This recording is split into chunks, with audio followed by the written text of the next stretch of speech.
اور اس راہ میں جان بھی چلی جائے تو وہ سیدنا حسین بن علی کا قول ہے علیہم السلام کہ اگر زندگی کا اختتام موت ہی ہے تو شہادت سے بیسٹ آپشن کوئی نہیں ہے. قوم میں کچھ بڑے ایسے ہونے چاہیے جن کی بات کو سارے رسپیکٹ تھے, جو اس وقت تو میری نظر میں اب کوئی نہیں بچا. ہمارے سنی پلیٹ فارم کی ویڈیوز محرم میں شیئر ہو رہی ہیں, تو یہ اتحاد امت پہ کام ہوا ہے یا فساد امت پہ ہوا ہے؟ میں نے اس ورڈ کو سافٹ کر کے علمی پھکی کے طور پر یوز کیا. انگلش میں اس کا نام میں نے اینٹی وینم رکھا کہ کوبرا سانپ جب کاٹ جائے نا تو اس کا علاج اسی ویکسین سے ہوتا ہے جو کوبرے کے زہر سے بنتی ہے.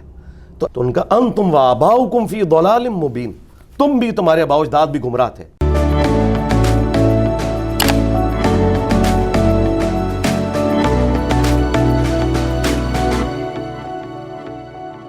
اچھا علی بھائی, یہ فرمائیں کہ ایک عالم دین کے منہ سے ایسی باتیں سننا, آئین, دستور, جمہوریت اور بکش بھی ہونا, تو یہ کچھ عجیب سا نہیں لگتا کہ آج کی جمہوریت, آج کا آئین, آج کا دستور, آرمی چیف, تو اس وقت تو جو ہم علماء کرام سے سنتے رہے وہ تو سپہ سالار بھی جو ہوتا تھا وہی حکمران ہوتے تھے, حکمران جو ہوتے تھے وہ سپہ سالار بھی ہوتے تھے, اور سارا کچھ رلیا ملیا. علماء جو ہے نا جی, اس وقت علماء کی اکثریت کی دنیاوی تعلیم تو بالکل کوئی نہیں ہے. یونیورسٹیز کا انہوں نے منہ نہیں دیکھا ہوا. اگرچہ ہمارے پاس جو اس وقت بڑی تنظیمیں ہیں نا اسلام کی, انہوں نے یہ اپنا کنسیپٹ جو جماعت بنانے کا نا یہ ڈرائیو کیا ہوا ہے غیر مسلموں سے. یعنی باقاعدہ طور پہ جو پہلی جماعت بنی ہے نا اسلام کی ہسٹری میں وہ تبلیغی جماعت ہے. اس سے پہلے کبھی جماعتیں اس طرح نہیں بنائی جاتی تھیں, خانقاہیں ہوتی تھیں, انڈیویجول لیول کے اوپر سسٹم ہوتا تھا. لیکن اتنی آرگنائز جماعت کے پھر 170 ملکوں میں اس کا کام پھیل جانا, تو یہ کنسیپٹ کسی عالم دین نے نہیں دیا, بلکہ اس وقت چونکہ ایک پوری دنیا میں غوغا تھا کمیونزم کا, اور ان کے بھی باقاعدہ سرکلز ہوتے تھے, انہوں نے اپنے گشت شروع کر دیے بدھ والے, سب کچھ وہیں سے کاپی کیا. پھر اس کو 4 چاند لگایا ہے مولانا مودودی نے جماعت اسلامی بنا کے, اسے مزید آرگنائز کیا, تو لوگوں نے لرن کیا ہے. علی بھائی, یہ جو سیاست میں نہ جانے کا فیصلہ ہے یا اتنا محتاط رویہ ہے, اس کی وجہ یہ نہیں ہے کہ کہیں میری کمائی ہوئی عزت نہ چلی جائے؟ مجھے بتائیں اس سے زیادہ میں نے اور کون سی عزت اب کمانی ہے, یا اللہ کے حضور یہ جو بھی عزت ہے, یہ وجہ نہیں ہے جی. بالکل یہ وجہ نہیں قطعاً نہیں ہے.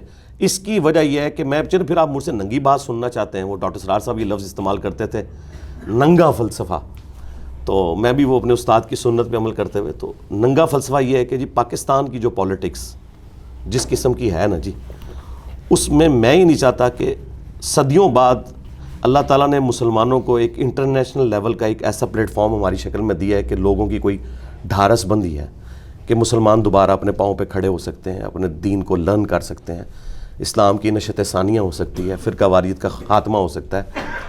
تو اب ان میں پھر دوبارہ سے کوئی مایوسی پھیل جائے, کیونکہ جب پالیٹکس ہوگی نا, تو پالیٹکس میں جب آپ انوالو ہوتے ہیں نا, تو آپ کے جو مخالفین ہیں نا وہ ایسے ہیں کہ وہ آپ کے اوپر ایسے بلیمز لگائیں گے, اور پھر وہ مخالفین ایسے بھی ہوں گے کہ جن کے ہاتھ میں بندوق ہوگی, ریسورسز ہوں گے, وہ جو بھی بات کریں گے, کوئی بھی کسی کے اوپر کیس بنا دیں, بیٹھے بٹھائے میرے اربوں کے اثاثے نکال لیں, تو میں کیا کروں گا, حالانکہ میں تو کھلی کتاب ہوں سب کے سامنے. تو اس لیے میں نہیں چاہتا کہ اس کی وجہ سے کسی کی آخرت برباد ہو جائے, چونکہ میرے ساتھ لوگوں کی آخرت جڑ گئی ہے, جو دین سیکھا ہے نا انہوں نے مجھ سے. تو میں کہتا ہوں دنیا تو پاکستانیوں کی برباد ہوئی ہوئی ہے, آخرت تو بچ جائے, اس لیے میں اس طرف نہیں جانا چاہتا. لیکن علی بھائی, جو ذہن میں بات آتی ہے وہ یہ ہے کہ اب آپ نے جو ایک داعی کے طور پہ جو راستہ اپنایا ہے, اس میں بھی تو یہ ڈر موجود ہے نا. آپ نے سب سے زیادہ, میرا خیال ہے کہ پاکستان کی تاریخ میں اگر دیکھا جائے تو 2-3 ایسے علماء کرام ہوں گے جو, اور آپ تو ماشاءاللہ اتنی کم عمری میں آپ نے یہ راستہ چن لیا, باقیوں نے تو ایک عمر میں جا کے اس کا انتخاب کیا ہوگا کہ فرقہ واریت کے خلاف جنگ کرنی ہے, اور وہ زیادہ پرخطر راستہ ہے. میری ذاتی رائے بنا کے وہ زیادہ پرخطر راستہ ہے کہ آپ جتنے زیادہ اخلاص کے ساتھ یہ بات کرتے ہیں, جتنے دبنگ انداز میں یہ بات کرتے ہیں, اتنا ہی سو کالڈ, میں کہہ رہا ہوں نام نہاد عزت, جو عزت جانے کا خطرہ جو ہے اس میں زیادہ ہے, وہ سیاست سے بھی زیادہ ہے. تو وہ اس راستے کا تو آپ نے انتخاب کر لیا جی. اس کی میں آپ کو اس کی وجہ سے آپ پہ غالباً 2 دفعہ آپ پر قاتلانہ حملے بھی ہو چکے ہیں, 3 دفعہ قیمت بھی چکانا پڑی ہے آپ کو. دیکھیں, یہ میں قیمت چکانے کے لیے تیار ہوں, اور اس راہ میں جان بھی چلی جائے تو وہ سیدنا حسین ابن علی کا قول ہے علیہ السلام کہ اگر زندگی کا اختتام موت ہی ہے تو شہادت سے بیسٹ آپشن کوئی نہیں ہے، کیونکہ یہ تو ٹائم مقرر ہے، وہ تو اپنے وقت پہ آنا ہے۔ ان کے ساتھ ہم اس حوالے سے کاؤنٹر ان کو کر سکتے ہیں کہ ہم علمی دلائل کی روشنی میں ان کے سامنے معاملات رکھ سکتے ہیں۔ یہ کبھی اس ریڈ لائن کو کراس نہیں کر سکتے نا، کیونکہ انہوں نے اپنے اوپر جو نیکی کا لبادہ اوڑھا ہوا ہے نا وہ تو نہیں اتار سکتے نا، اندر خانے جو مرضی کریں۔ اگر یہ مجھے آ کے کوئی اس طرح کے معاملات کریں گے، لوگ کہیں گے یار آپ عالم دین ہو کے اس طرح کی بات کر رہے ہو، لیکن جو وہ دوسری پارٹی ہے نا سیاست والی، ان کے اوپر تو کوئی بھی چیک نہیں ہے نا، اس حوالے سے میں بات کر رہا ہوں۔ تو میں چاہتا ہوں کہ ہم لوگوں کو گائیڈ کرتے رہیں، اور پھر آخری بات اس میں یہ ہے کہ قوم میں کچھ بڑے ایسے ہونے چاہیے جن کی بات کو سارے رسپیکٹ تھے، جو اس وقت تو میری نظر میں اب کوئی نہیں بچا۔ ایک طارق جمیل صاحب بچے تھے، لیکن ان کے ساتھ بھی جو کچھ معاملات ہوئے تو کیونکہ وہ بھی پھر بالکل ایک طرف ہو گئے، اور کئی اور چیزیں بھی میرے علم میں آئی ہیں۔ تو میں چاہتا ہوں کہ ایسے لوگ ہر قوم میں ہونے چاہیے کہ جن کی بات سب لوگ سنیں۔ عیدی صاحب تھے، وہ کوئی جماعت تو نہیں جوائن کی ہوئی تھی انہوں نے، لیکن ان کی بات کو لوگ وزن دیتے تھے۔ آپ یہ سمجھتے ہیں کہ جو ان کنٹروورشل نان کنٹروورشل لوگ ہیں وہ زیادہ سوسائٹی کو احسن انداز میں ڈیلیور کر سکتے ہیں؟ ہاں جی، اس اعتبار سے کہ وہ سچے ہوں، یعنی جس طرح میرے بارے میں اب کانسیپٹ یہ ہے کہ کسی نے نہیں چھوڑتا جی، کسی کا لحاظ نہیں کرتا جی، انہیں جڑی بھی شاید تک نہیں انہیں کہہ دینا ہے۔ یہ وہ باتیں جو ہمارے مخالفین بھی نجی محفلوں میں کرتے ہیں، ٹھیک ہے، سامنے آ کے جو مرضی کریں، لیکن انہیں یہ پتہ ہے یہ کانسیپٹ جو ہے نا یہ بہت بڑا ایسٹ ہے۔ آج آپ یہ سوچیں کہ ایک شیعہ کے پلیٹ فارم سے ہمارے سنی پلیٹ فارم کی ویڈیوز محرم میں شیئر ہو رہی ہیں، تو یہ اتحاد امت پہ کام ہوا ہے یا فساد امت پہ ہوا ہے؟ فساد امت تو انہوں نے کیا ہے جنہوں نے شیعہ کافر کے نعرے ٹوائلٹس کے اندر لکھوائے، ہم نے تو آ کے امت کو جوڑا ہے۔ تو یہ میں نے اس اختلاف کے ذریعے جوڑا ہے، اور یہ میں نے قرآن سے سیکھا ہے۔ تعالوا الی کلمۃ سواء بیننا و بینکم، آؤ اس ایک بات کے اوپر جو تم میں اور ہم میں کامن ہے، اس پہ ہم اکٹھے ہو جائیں۔ اب کامن ٹرم میں ایک تو پازیٹیو چیزیں جو کامن ہیں، نیگیٹو بھی چیزیں کامن ہوتی ہیں، کیونکہ جب تک آپ کسی کا اصل مسئلہ حل نہیں کرتے وہ تو آپ کی بات نہیں سنے گا۔ مثلا شیعہ سے آپ کہیں کہ جی میں نے یزید پہ مجھ سے کوئی بات نہیں کرنی ہے، اور جو بات کرنی ہے کر لوں، وہ کہ یار آپ اہل بیت کے دشمنوں کے بارے میں بات کرنے کے لیے روادار نہیں ہے، ہمیں آپ سے کوئی ہمدردی نہیں ہے۔ اس وقت ہم نے ان فرقوں کی امپائرز گرا کے بتا دیا ہے کہ یہ چینج اسی طریقے سے آنی تھی۔ فرقوں کی امپائر آپ نے گرا دی، آپ سمجھتے ہیں؟ جی بالکل گرا دی ہے۔ یہ تھوڑی بات ہے کہ وہ اب بھیک مانگتے پھر رہے ہیں۔ یہ لوگ ہمارے بکس کے اندر آپس میں اکٹھے ہو گئے ہیں، ایک دوسرے کی عزت کرنا شروع ہو گئے ہیں، جو پہلے ایک دوسرے کو کافر کہتے تھے۔ اتنا بڑا اتحاد امت کسی نے دیکھا ہے؟ یہ بہت بڑی بات ہے، ایک پلیٹ فارم کے اوپر اکٹھے ہو گئے ہیں۔ اچھا، اور ڈسکس مجھے کر رہے ہوتے ہیں کہ یار چلو ہم تو پھر بھی تھے، ابھی بھی آپ ان کے کلپس دیکھیں تو وہ کہتے ہیں کہ ایک بریلوی عالم کہہ رہا ہے کہ اہل حدیث بھی ایک فرقہ ہے، ہم مانتے ہیں، کل تک تو تم کہتے تھے انگریزوں کی پیداوار ہے، یہ کہاں سے آ گیا؟ اچھا، کل تک تو کہتے تھے یہ اہل حدیث ملکہ وکٹوریہ کی پیداوار ہے، اور وہ کہتے تھے یہ لوگ ان کی پیداوار ہے، اور آج ہمارے بکس کے اندر آپ ایک جگہ اکٹھے ہو گئے۔ تو میں نے پریکٹیکلی چینج لا کر دکھائی ہے۔ باقی یہ جو آپ نے بات کی نا، دیکھیں یہ تو میرا رائٹ ہے کہ میں الفاظ کا چناؤ کیا کرتا ہوں۔ آپ مجھے صرف بکش طریقے سے پکڑ سکتے ہیں کہ آپ نے یہ جو ورڈ یوز کیا ہے یہ غیر پارلیمانی لفظ ہے۔ پھکی پنجابی میں ایک لفظ استعمال ہوتا ہے کہ جب کسی کے پیٹ میں درد ہو تو وہ پھکی استعمال کرتا ہے، اسے ڈکار آتا ہے تو اس کا ہاضمہ درست ہو جاتا ہے۔ میں نے اس ورڈ کو سافٹ کر کے علمی پھکی کے طور پر یوز کیا۔ انگلش میں اس کا نام میں نے اینٹی وینم رکھا کہ کوبرا سانپ جب کاٹ جائے نا تو اس کا علاج اسی ویکسین سے ہوتا ہے جو کوبرے کے زہر سے بنتی ہے، تو اینٹی وینم۔ اچھا، یہ اردو میں اس کو الزامی جواب کہا جاتا ہے، اور یہ سٹائل ہے قرآن کا۔ قرآن میں اللہ تعالیٰ نے کرسچنز کو یہ کہا ہے کہ عیسیٰ کی مثال اللہ کے ہاں آدم کی سی ہے۔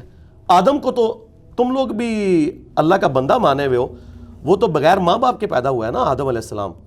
عیسیٰ علیہ السلام کی تو پھر بھی ماں ہے، تم کہہ رہے ہو یہ خدا کا بیٹا ہے، تو آدم علیہ السلام ان کا تو باپ بھی کوئی نہیں تھا، ان کو تو تم بھی کہتے ہو کہ اللہ کے بندے ہیں۔ تو یہ پھکی والا جواب دیا، الزامی جواب، اینٹی وینم۔ تو یہ قرآن کا بھی اسلوب ہے کہ جب کوئی موٹے دماغ کا بندہ ہے نا، پھر اس کو آپ نے ایک ایسی بات کرنی ہے کہ جو اس کے فارم کے مطابق۔ ہمارے اس پلیٹ فارم کے ساتھ یہ واحد پلیٹ فارم ہے جس کو ڈاکٹرز بھی سنتے ہیں، انجینئرز بھی، ریڈی بان بھی۔ آپ دنیا کے کسی کونے میں چلے جائیں، ایک اگر جنرل اندر بیٹھا ہوا ہے نا، یہ سپریم کورٹ کا جج، وہ ویڈیوز دیکھ رہے ہیں نا، تو باہر جو اس کا قاصد ہے نا وہ بھی ویڈیوز دیکھ رہا ہے۔ یہ کون سا بندہ ہے جس کی بات ہر بندے کو اٹریکٹ کر رہی ہے؟ اس لیے کہ جس طرح قرآن کا اسلوب ہے نا، کہ ایک صورت کے اندر کوئی واقعہ بھی بیان ہوگا, پھر مثال بھی آئے گی, پھر کوئی سخت بات آئے گی, تاکہ ہر بندے کا انٹرسٹ قائم رہے. میں انگلش کے لفظ بھی استعمال کرتا ہوں. کئی لوگوں نے کہا آپ کیوں کرتے ہو؟ بھئی میری تعلیم انگلش میں ہوئی ہے, میں چاہوں بھی تو اس کے لیے کوئی الٹرنیٹیو ورڈز یوز نہیں کر سکتا, تو اس لیے میں یہ کرتا ہوں. یہ نہیں کہ کسی پہ میں نے روب ڈالنا ہے. پنجابی کے الفاظ بعض اوقات, اب یہ جو میں نے جملہ بولا بابت شاہی کوئی نہیں, یہ تو سرکار ہزاروں کتابوں پہ وزنی ہے یہ بات. یہ ایک اچانک میرے دماغ میں ایک جملہ آیا اور نکل گیا, اور اس کے لیے موٹیویشن ابراہیم علیہ السلام جب ان کے باپ نے کہا تو ان کا انتم وآباؤکم فی ضلال مبین, تم بھی تمہارے آباء و اجداد بھی گمراہ تھے. اب ہم تو دین ابراہیمی پہ ہیں, مجھے بتائیں اس سٹائل میں اور انجینئر کے سٹائل میں کیا فرق ہے؟ انتم وآباؤکم فی ضلال مبین, تم بھی تمہارے سارے بزرگ بھی گمراہی پر تھے. اچھا میں تو پھر بھی سافٹ کہہ رہا ہوں, بابت شاہی کوئی نہیں, لیکن ساتھ نبی کے جیسا ہے ہی کوئی نہیں ایز کمپیئر ٹو پروفٹ, کیونکہ پروفٹ کے نام پہ بابوں نے عزت اویل کی. اگر وہ پروفٹ کے ساتھ غداری کریں گے یا ان کے ماننے والے, تو ہم عزت نہیں ان کو پھر دیں گے. یعنی مجھ سے پہلے جن لوگوں نے فرقے لانچ کیے تو ان کے اندر کچھ کوالٹیز ہوتی ہیں نا جو نٹوریس ہیں. مثلا وہ ایک اپنی ٹیکسٹ بک لکھ کے حوالے کرتے ہیں, ایک مدرسہ کھولتے ہیں, چندہ بک فرقے کو نام دیتے ہیں, اور پھر یہ کہتے ہیں باقی سارے فرقے جہنمی ہیں, میں جنتی ہوں. میں تو بالکل الٹ ہوں. میرے اندر ان سی کوئی خوبی جس کو انورٹڈ کاموں میں خوبی پائی نہ جاتی ہو, تو مجھے کیوں دھکے سے اس کیٹیگری میں فال کروا رہے ہیں؟ پھر اس پلانٹ ارتھ پہ میرے سوا کون سا ایسا بندہ ہے کہ جس کا تعارف ہر شخص کو نیگیٹو ہو اور وہ سننے کے بعد اپنے لوگوں کو چھوڑ دے؟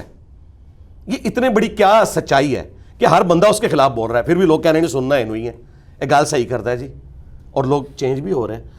تو کوئی مثال تو پیش کریں نا کہ جی دنیا میں ہم نے دیکھا ہے جب بھی کوئی فرقہ کھڑا ہوتا ہے نا, شروع انج کہندے نے, پھر انج ہوتا ہے بھئی 14 سال ہو چکے ہیں. مولانا مودودی رحمہ اللہ کو کسی نے کہا کہ ان قریب اس نے دعوی نبوت کر دینا ہے, تو ان کے شاگردوں نے کہا آپ نا جواب دیں. انہوں نے کہا میں دعوی نبوت کیے بغیر دنیا سے جاؤں گا اور پریکٹیکلی جواب دوں گا ان کو. آج مودودی صاحب کو دنیا سے گئے ہوئے 44 سال گزر چکے ہیں, ٹھیک ہے. ان 44 سالوں میں کسی عالم دین نے معافی مانگی ان کی جماعت سے کہ یار ہم جب وہ زندہ تھا ہم اس پہ جھوٹے الزامات لگاتے تھے, ٹھیک ہے, تو اس نے تو ثابت کر دیا نا. آج ان کی دعوت سے ہزاروں لوگ مسلمان ہوئے ہیں. ابو امینہ بلال فلپس جن کے ملینز آف فالورز ہیں فیس بک پہ, وہ مودودی صاحب کی کتاب پڑھ کے مسلمان ہوئے ہیں. کرسچن تھے, بلکہ وہ تو ایتھیسٹ ہی ہو چکے تھے. پھر امریکہ سے وہ پھر ادھر آئے, سعودیہ آئے, اور یہاں انہوں نے ڈپلومہ کیا, پھر پی ایچ ڈی کی حدیث کے اندر. کئی امریکن فوجیوں کو انہوں نے مسلمان کیا, اور وہ مودودی صاحب کی کتاب پڑھ کے, وہ ان کی وفات کے بعد. تو بات یہ ہے کہ ہم بھی پریکٹیکلی فرقہ بنائے بغیر, چندہ بک بنائے بغیر, مدرسہ بنائے بغیر دنیا سے جا کے پریکٹیکلی جواب دے دیں گے. پھر ہمیں بتانا ہے کہ ہم بینیفیشری کہاں ہیں سسٹم کے.